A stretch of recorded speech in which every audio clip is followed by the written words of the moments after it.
In front of me is Google Pixel 9 and today I would like to show you how you can add a password to Google Passwords Manager.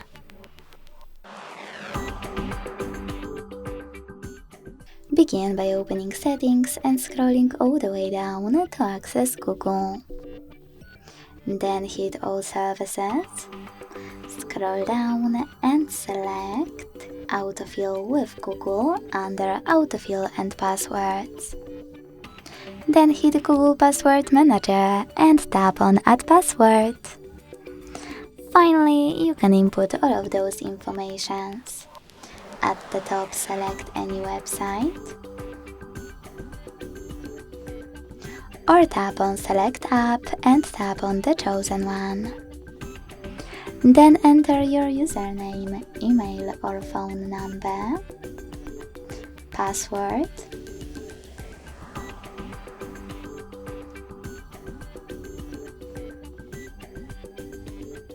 and even some helpful notes.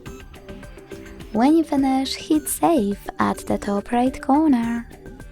As you can see, after that, my password was successfully added. Thanks so much for watching. If you enjoyed this video, leave a like, comment and subscribe. Bye!